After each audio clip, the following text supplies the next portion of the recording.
Officials also had to defend their decision to keep the fund running, even though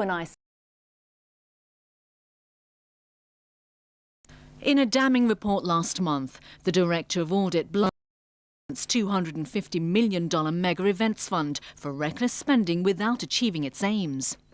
About $97 million has been spent in financing 24 supposedly mega events since the fund was set up in 2009. The audit found that the events were riddled with problems and accused its managers of exaggerating the turnout at sponsored events and of spending irregularities. Pro-establishment lawmaker Chan Kam-lam is in charge of organising the Dragon and Lion Dance extravaganza, which has received $5.3 million from the fund since 2011 for its annual New Year's Day event. It received $1.5 million for this year's parade on the 1st of January in Tsim Sha Tsui. Chan had a deadline of the 1st of May to submit financial reports for this year's event to the Tourism Commission, which oversees the fund. The deadline was extended to last Wednesday but was not met. During LegCo's Public Accounts Committee meeting today, the Civic Party's Alan Leung accused Chan of trying to cook the books by missing his deadline again. If you look at previous events, usually latest by the end of March, the reports would have been submitted, yet you asked for an extension. Why? Are you trying to cook the books? I can tell you we are not cooking the books, Chan hit back. May 1st, 3rd, 4th and 6th were all holidays. That left only 2 working days to work on the financial statement during the week, he insisted.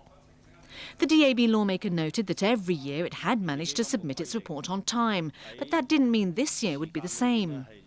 Chan insisted the report was eventually submitted last Thursday. The Mega Events Fund's managers also came under fire this week for not telling lawmakers that the ICAC had suggested it hand back all unused money and stop operating since the economy had improved. Radical lawmaker Raymond Yeung questioned why the ICAC's recommendation had been ignored by the government's tourism officials. Tourism Commissioner Yeung made it clear that the ICAC had suggested there were certain areas in managing the fund where anti-graft measures should be improved. But Yeung insisted the issue of whether the fund should cease to operate was not directly related to anti-graft measures. Lawmaker Paul Tse noted that the fund was constantly touted by the government as an economy booster because it created jobs. Tse also argued that it was no longer needed because the economy improved since the fund was launched in 2009.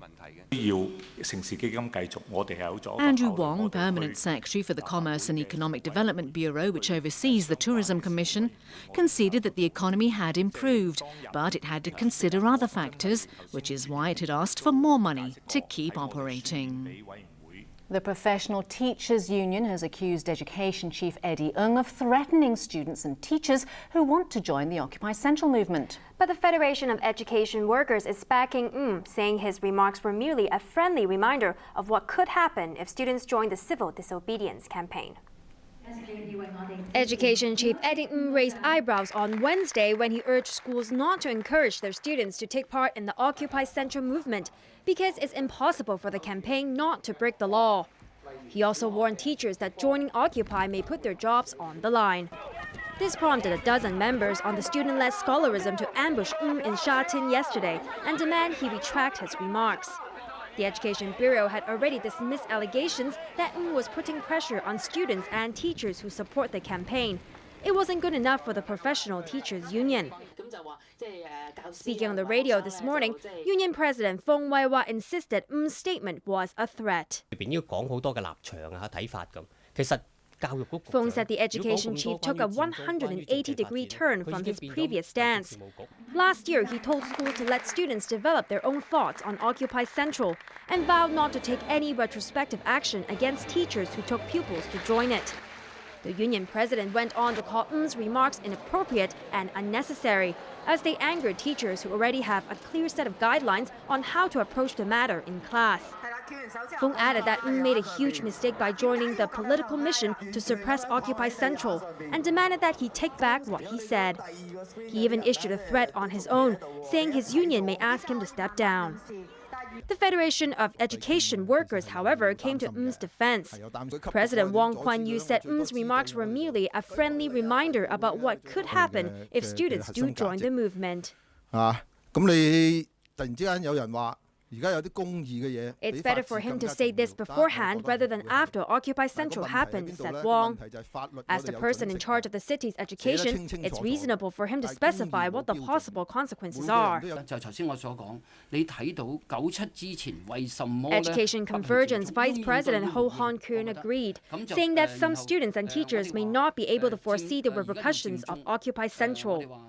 The campaign aims to mobilize more than 10,000 people to block the main streets in the city's business heart if the government fails to deliver a plan for universal suffrage in the 2017 chief executive election that it deems acceptable. But the organizers themselves don't even know when or if ultimately Occupy will happen because the administration has not even rolled out its electoral reform proposal yet. Officials say the blueprint won't be ready until at least the end of this year.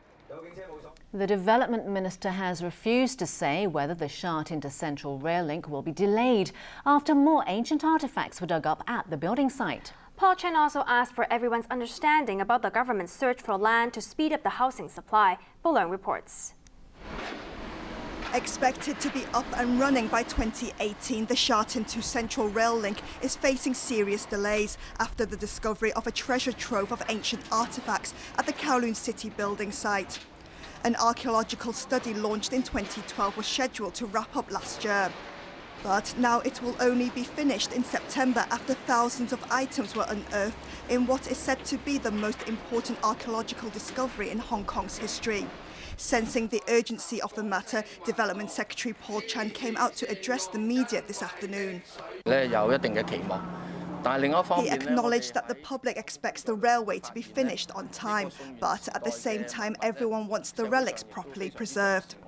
But when asked, he refused to say whether the rail project will be delayed, only saying that all construction in areas where survey work is being done will be suspended. As to whether the sites will be preserved or moved to make way for trains, he said it will depend on a later study and the views of the Antiquities Advisory Board will also be considered.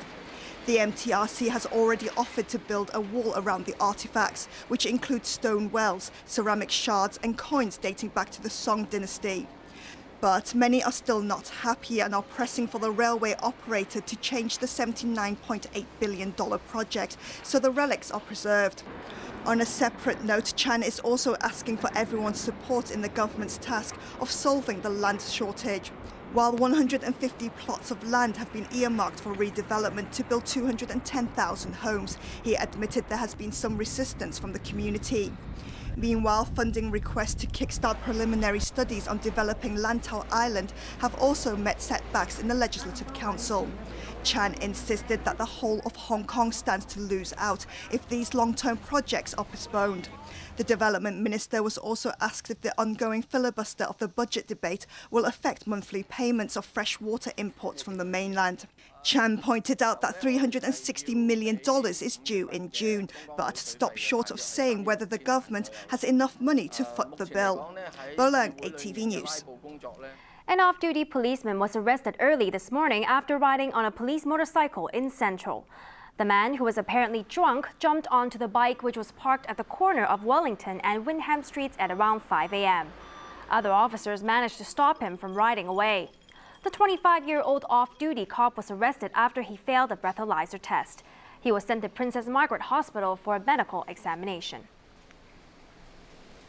Anti-China riots in Vietnam quietened down today following a wave of charges and arrests yesterday.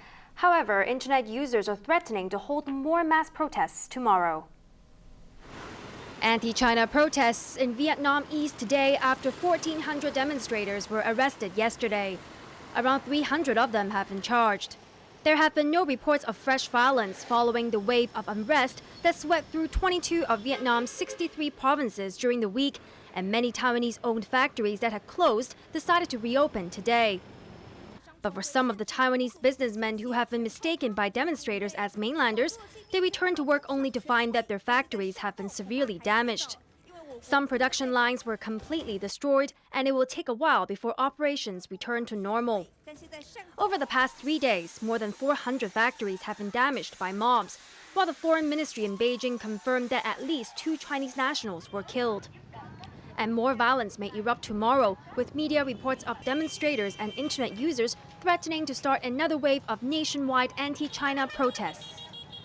The riots were triggered by China moving an oil rig to the disputed Paracel Islands in the South China Sea. The White House has again accused China of stirring up trouble.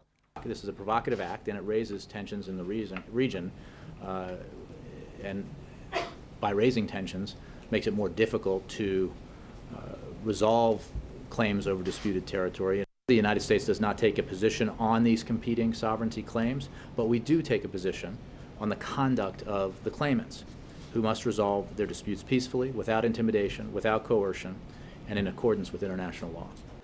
Carney's statement prompted a stern reply from China. We hope the U.S., as an influential country, will promote and advance peace and mutual trust among Asian countries, said Foreign Ministry spokeswoman Hua Chunying. We hope the U.S. will understand the situation, recognize right from wrong, and do and speak more responsibly. Meanwhile, Beijing has sent a working group led by Deputy Foreign Minister Liu Jianchao to deal with the aftermath of the riots. While demanding an investigation into the violence and harsh punishment for lawbreakers, Liu also demanded Vietnam to take measures to protect the safety and property of all Chinese nationals living there. Some Chinese tourists who came back from Vietnam said they had to stay in a hotel to avoid the violence. Yan Jianmin, who just flew back to Shanghai from Hanoi, said he had to give up all his sightseeing activities because he felt nervous. This 58-year-old resident, meanwhile, praised the Vietnamese authorities for promising to protect foreign investment companies and tourists in Ho Chi Minh City. Here in Hong Kong, Liberal Party lawmaker Felix Chung said many local businessmen working in Vietnam also decided to come home or flee to neighboring Cambodia due to the riots. He said most of the Hong Kong-owned factories remained intact, but 2 or 3 were damaged by rioters and one was even set on fire. Chung said he met the Consul General of Vietnam yesterday and said he apologized and called for Hong Kong businesses to continue investing in the Southeast Asian country. Laos's defense minister is reportedly one of 14 passengers on board a military plane that crashed in the north of the country. And India's newly elected prime minister was given a hero's welcome when he thanked his supporters for his election win. Arthur Urquiola reports. Hundreds took to the streets of New Delhi this afternoon to welcome India's new Prime Minister Narendra Modi, who received a hero's welcome after his landslide victory. The Hindu nationalist leader thanked the 1.2 billion people of the nation. A record more than 500 million ballots were cast over 5 weeks in the polls. Modi will formally take office on Tuesday. Laos's defense minister, as well as the capital's mayor and his wife, were among 14 people on board an Air Force plane that crashed in the country's north. Local television showed rescuers trying to extinguish the smoldering wreckage at the crash site in the middle of a forest. Up to 3 passengers survived, but it was not known whether any of the officials were among them. Explosions rang out in the eastern Ukrainian city of Slavyansk this morning. Residents there said Ukrainian troops on the outskirts of the city were moving in on barricades set up by pro-Russian forces. They said there had been explosions since early yesterday morning, and unexploded mortar shells and damaged walls were spotted where separatists had been taking cover. The pro-Russian forces, who are seeking independence from Kiev, have occupied government buildings for more than a month. Arthur Urquiola, ATV News. Still to come on ATV's main news. Temperatures rising in Turkey as death toll from mine disaster tops 300. And a look at local art from a different perspective.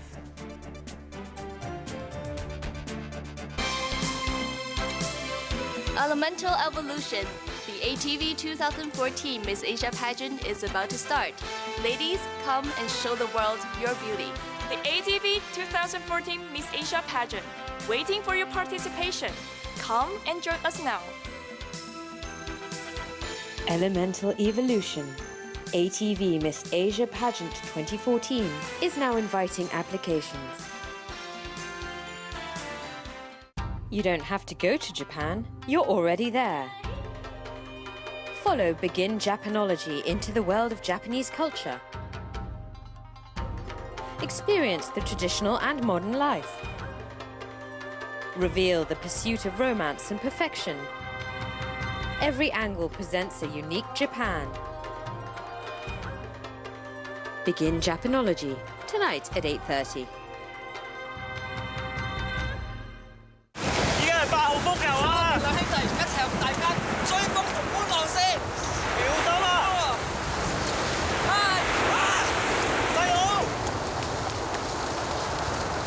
A man drowned this afternoon trying to rescue his younger brother who was swept away by huge waves whipped up by the typhoon. The younger brother, aged 25, survived with serious injuries. A firefighter was also injured during the incident. Typhoons are dangerous. Stay safe and stay indoors. An awesome trip worldwide starts now. Taking adventure to South Africa by boat. Who would reject the amazing African life? Heading east to mysterious Russia. The unique culture and extraordinary architecture make the journey full of surprises. Documentary World. Traveling the globe. Tonight at 9. Finding a perfect roomie is always a problem. I know it's my turn to do the dishes, but I'm in character. And if you make me do the dishes, I will kill myself! So, problem solved? I haven't even begun to problem.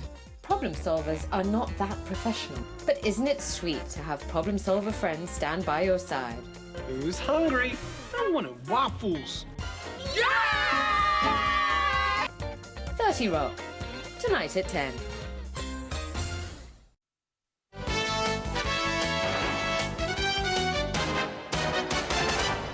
The death toll from Tuesday's mine explosion in Turkey has risen to about 300, and public anger over the disaster is also rising. Inspectors are in the mine now, where it's believed that a buildup of heat caused a collapse. Arthur Urquiola reports.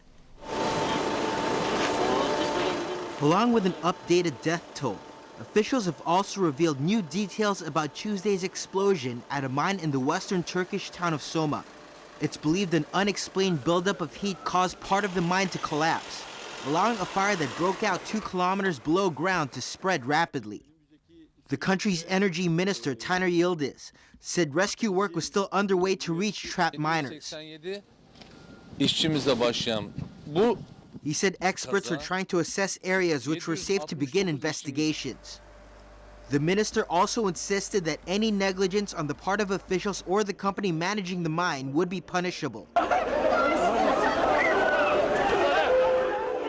Meanwhile, security forces in Soma were also cracking down on protests by people angry about how the case is being handled.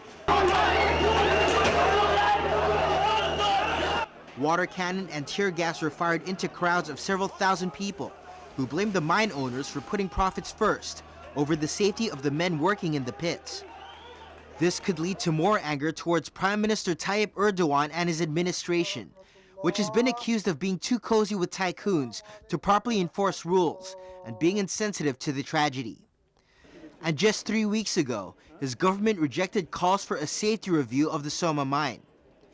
A string of leaks in recent months linking his party to criminal activity has led to Erdogan cracking down on internet freedom in the run-up to an election in an attempt to bury the scandals. Arthur Urquiola, ATV News.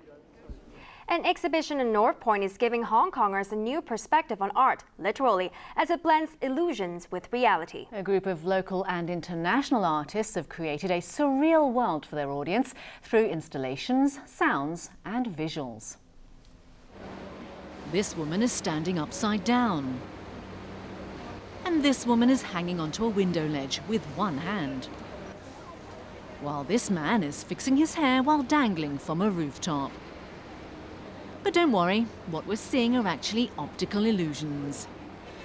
Life-size scenes are created on the floor with a mirror positioned overhead at a 45-degree angle. So no matter whether we're sitting, standing or lying down, it looks like we're hanging from a building in the mirror's reflection. The three-dimensional piece was created by Argentinian artist Leandro Ehrlich, one of several whose work is displayed at the exhibition in North Point. It's attracted many people who want to defy gravity for a moment. He hopes the audience is able to experience a convergence of reality and illusion through his work. Local artist Kingsley Yeung also presented his work, Luna Park, at the exhibition. He tried to bring his audience back to North Point in the 1950s, when it was a popular red light district full of gambling dens and brothels. You can experience the old scenes through the colourful images and associated sounds. Yeung wants to remind Hong Kong people not to forget the city's rich and extraordinary history, and to conserve valuable heritage that's disappearing due to rapid development. Our city has become so developed that a lot of things have disappeared and have been forgotten, he said. Everything is very valuable, and while the city changes with its development, it's essential for young people to respect and admire everything in the past. The exhibition on Oil Street is on until the 8th of July. Time now for sports with Raymond Yeung. And Andy Murray is out of the Rome Masters. Well, that's right. He's been sent packing by Rafael Nadal. Defending champion Nadal will next face Grigor Dimitrov after booking his place in the last four in Rome. Wimbledon champion Andy Murray made a great start at the Rome Masters quarterfinals when he thrashed seven-time champion Rafael Nadal in the first set. The Spaniard picked up the pace in the second and broke Murray's serve to take the game into a decider. But the Scot came back fighting to take a 4-2 lead. It wasn't enough though, and Murray couldn't hold up the world number one. The King of Clay won 1-6, 6-3, 7-5 to set up a semi-final clash against Grigor Dimitrov.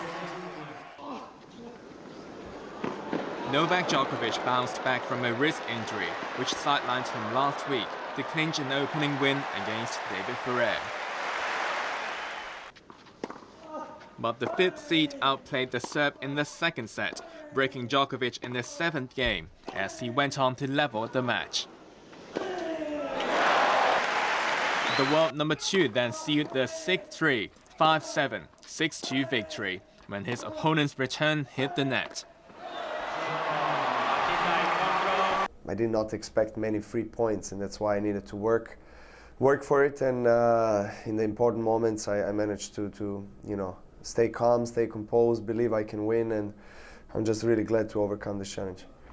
Djokovic will now face Milos Raonic in the next round after the Canadian beat Frenchman Jeremy Chardy. In other sports news, Bradley Wiggins is within touching distance of claiming the Tour of California title, and in golf, Brendan Todd is leading the Byron Nelson Championships. Brendan Todd has moved 2 strokes clear of the field at the TPC Four Seasons Resort in Texas.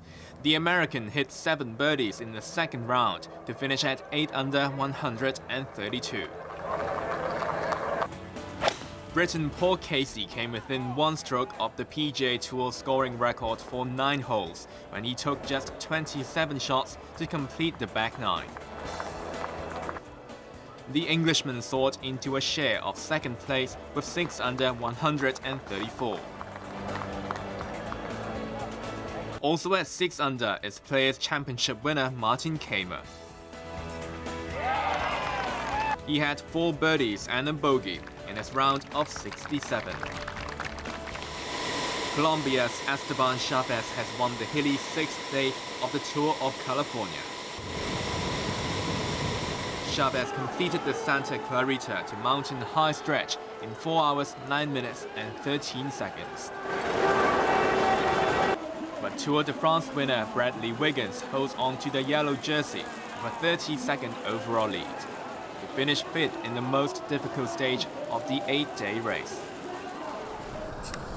And these aren't your average pet bunnies. They're show-jumping rabbits.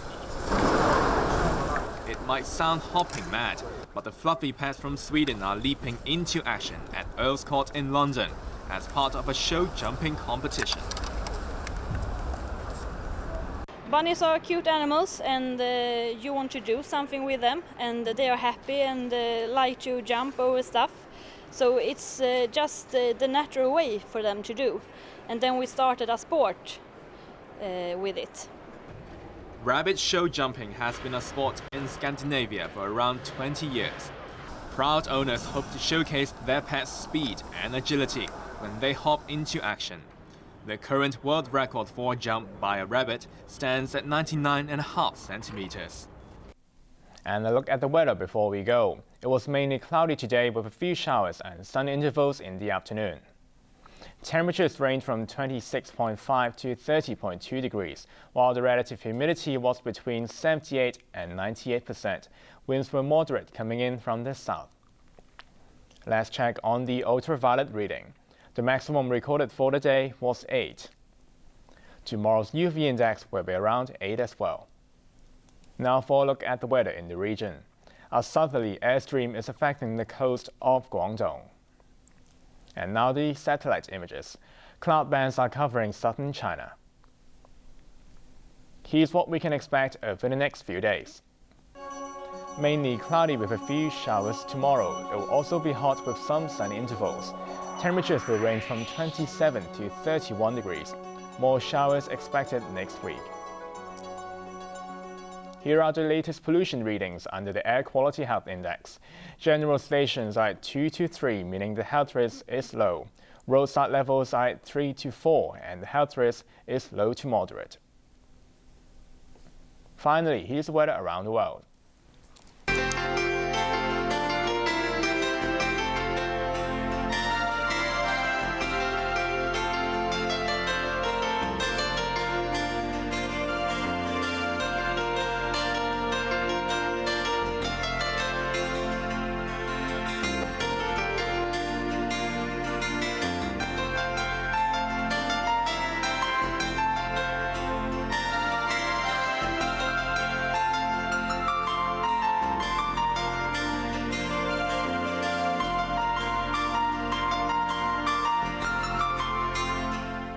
That's our main news for Saturday night. We'll have an update in 1 hour. I'm Emily Sue. I'm Raymond Yeung. And I'm Anne-Marie Sim. Thanks for watching ATV. Good night. Good night.